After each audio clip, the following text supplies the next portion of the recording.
Function is f is from r to r यानी real valued function बोलेंगे इसको r to r के लिए। f of x equal to given x square upon 1 plus x square is on to question ये है। तो let me find first the range. Listen, ये दिया है पहली चीज, देखो x स्क्वायर क्या होगा,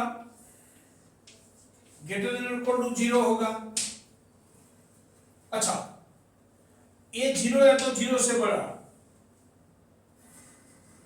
अब देखो सपोज x स्क्वायर के लिए मैंने 5 ली, x स्क्वायर की वैल्यू मैंने 5 ली, तो 5 अपॉन, समझना 1 प्लस 5 यानी 6,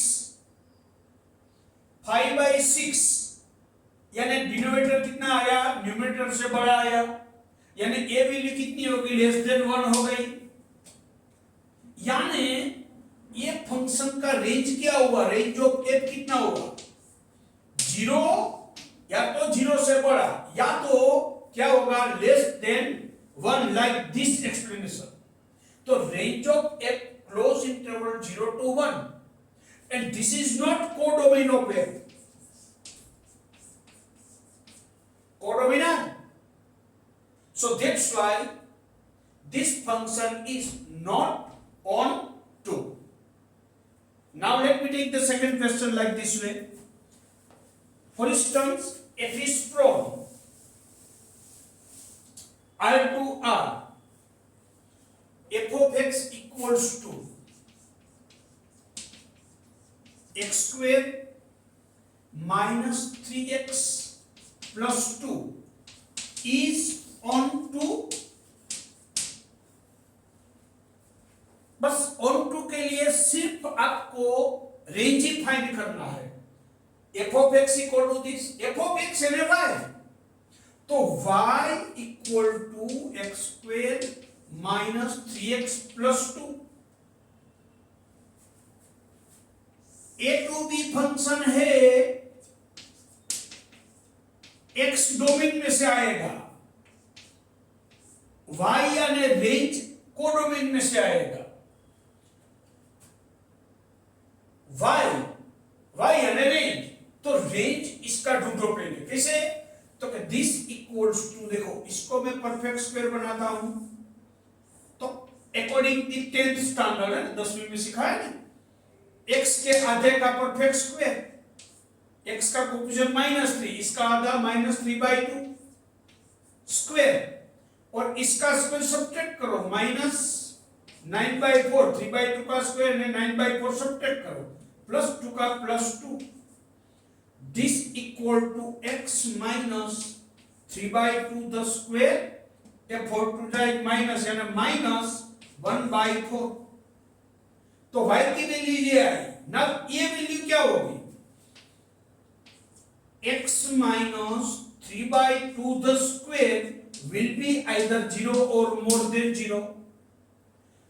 इसमें -1/4 सब्ट्रैक्ट करो, x minus 3/2 the square minus 1/4 greater than or equal to -1/4, यानी ये वैल्यू क्या है, y, ये वैल्यू यानी ये वैल्यू y, यानी y is greater than or equal to -1/4, यानी range of f is greater than or equal to -1/4 and not equal to function का कोडोमेन ऑफ f, यानी इसका रेंज क्या हो गया, -1/4 या तो उससे ज्यादा, ये पूरा कोडोमेन R नहीं है।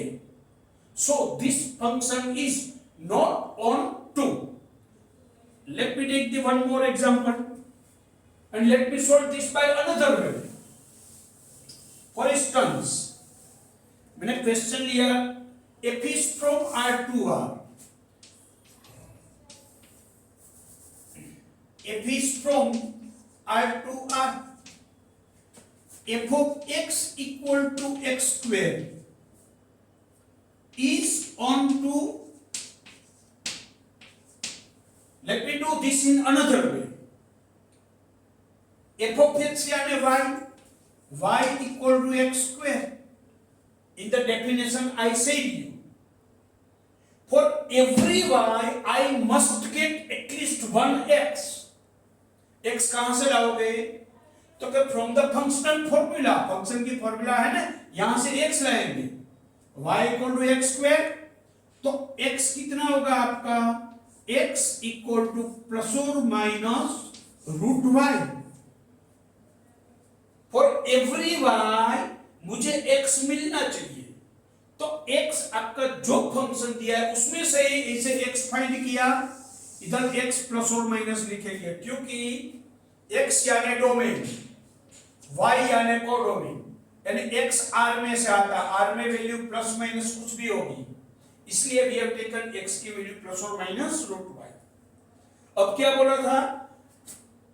फॉर एवरी y मुझे x मिलना चाहिए, x फाइंड किया, x पे f वैल्यू, नाउ देखना जरा, f of x equal to x square. For this x f value मैंने बोला था उस समय डेफिनेशन में, ये x पे, x कितना है आपका? प्लस और माइनस रूट y, x की रिप्लेस x बाय और प्लस और minus root y equal to यहां प्लस और माइनस रूट y का स्क्वायर इक्वल टू y, यानी ये फंक्शन आपका क्या हो गया? ऑन टू हो गया। डेफिनेशन क्या थी?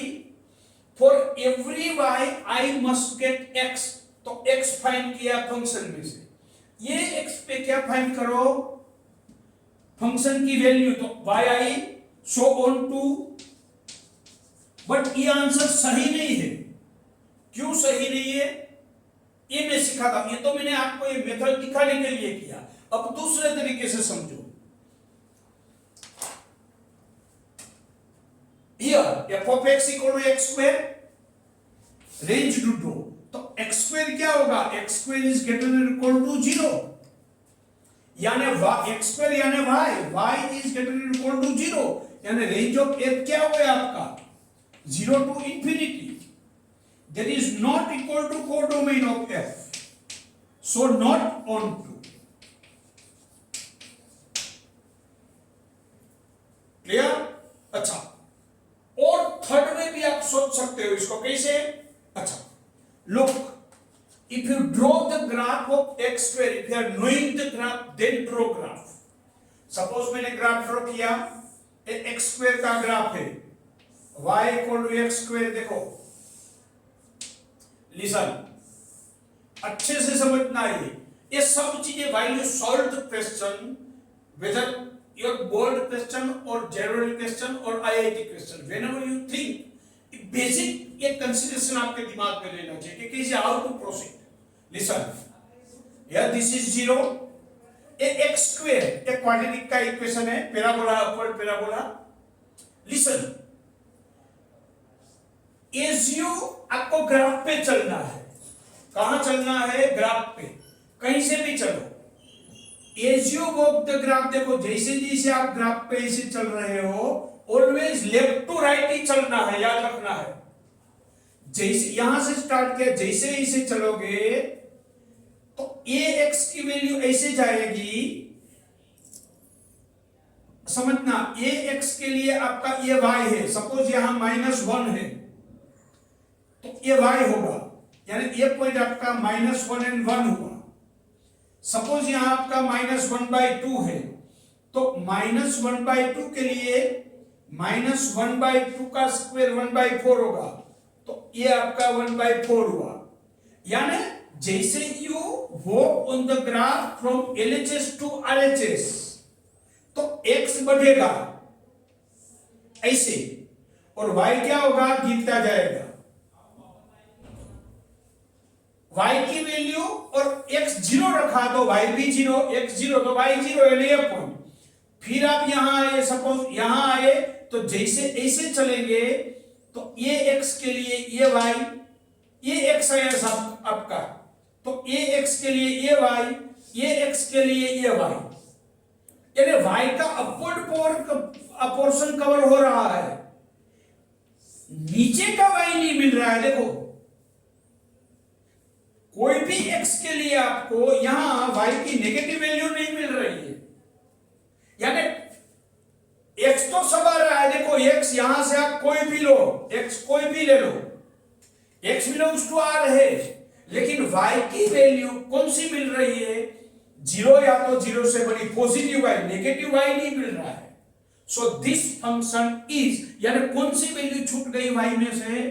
नेगेटिव वैल्यूज, R में से नेगेटिव वैल्यूज ये छूट गई, यानी पूरा कोडोमेन कवर नहीं हो रहा है, यानी कोडोमेन इक्वल टू रेंज नहीं हो रहा है। इसका रेंज क्या हो गया? 0 या तो 0 से बड़ा। समझ रहे हो आप? मालूम पड़ रहा है कुछ? So this one is not onto function. So mistake ना हो जाए, देखो ये डेफिनेशन जब भी आप यूज करो तब। धन्यवाद।